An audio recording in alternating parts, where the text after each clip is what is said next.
حسن بصری رحمت اللہ علیہ فرمائی ام دے بنی آدم تا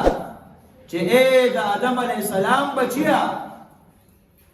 انما انت ایام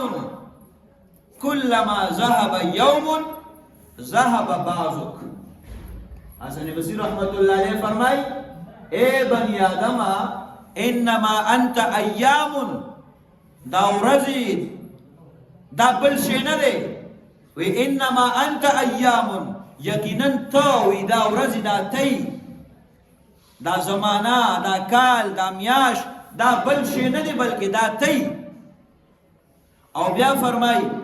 کلما ذهب یوم ذهب بعضک چکل یو رس دیر شی نو تو دا اگرد چستان بازی سا لارا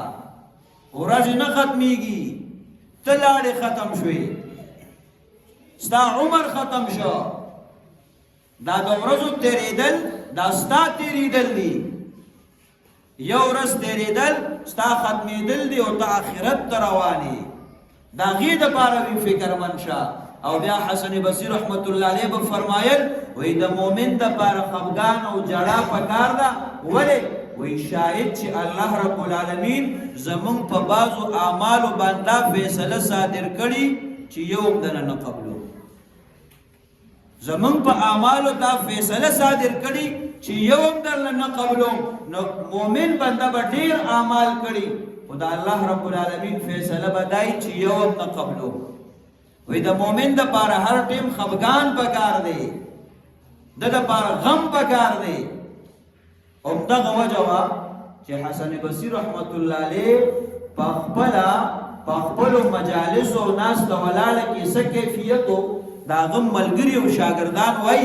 چی منگ با دا حسن بصری رحمت اللہ علیہ مجلس دورلو نو منگ با وی که دا تا اس مصیبت رسیده دے ہر ٹیم با خفو ہر ٹیم با جڑاو فریادو ہر ٹیم با دے غم جنو زکا کو فرمائی چی دا مومن مسلمان دا دا غم نخلاسی نشتا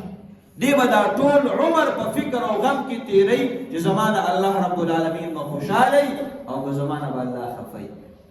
آخرت کی بزا کامیابی دلال چم او با اسنا دا آخرت با زندگی کی بزا ناکامے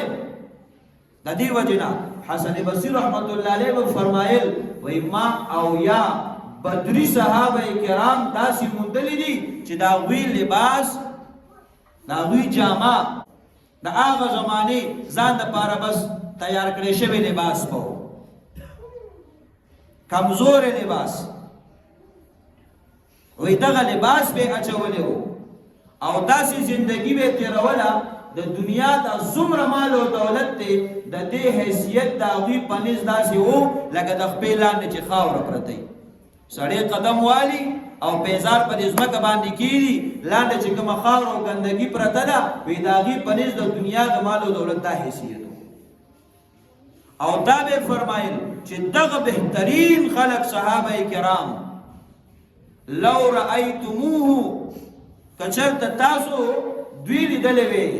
نو تاسو بسوے قلتم مجانین تاسو بوچ دا کو مجنونان او لیونی دی حالان کی لیونی و مجنونان نو او خیاران خلقو و زما استا نظر پا دنیا دے او داغی نظر پا آخرت باندے ہو. او ورپسی دا حسن بصری رحمت اللہ علیہ فرمائی کشرت دق صحابہ کرام و بہترین خلق تاسو لی دلوے او پتاسو کے بہترین خلق لی دلیو چستاسو کے بہترینی آگے لی دلیو نسبے وی چی دا اغا خلق دے چی پا آخرت کی سنشتا وی استاسو دا بہترین خلق بارک باغی داوے او کستاسو بدترین خلق لی دلے وے نو دا غیب بارک و صحابہ کرام ہوئے چی دا دوی پا آخرت ایمان نشت دا بیمان خلق دے نو اس پر اقبل زندگی پا بخبر نظر اچو آخرت دا سی یو مرحلہ را روانا دا چی زمان استاس ربا حساب و کتاب کی گی او چی یو سڑے دا آخرت پا دا مرحلہ ایمان لری دا حساب و دا کتاب او دا جزا و دا سزا عقیدہ و نظریہ و تصور دا ای او دا اللہ رب العالمین فضاد ایمانی نسم خیال دا آخرت پا تیارے کی بنی لگیا دی با دا خپل اعمال و محاسبہ دا زان سر نکی دی با دا خپل زان ریزلٹ بخپل نرو باسی او چې چا کې دا ایمان نشته د آخرت تصور نشته نو هغه بیا په محاسبه باندې سکی او په نیکو په بدو او په خو په بدو اعمالو باندې هغه سکی نو د زندګۍ دا لمحات زما استاد عمر دا الله پاک قیمتي سرمایه ما او تعالی راکړي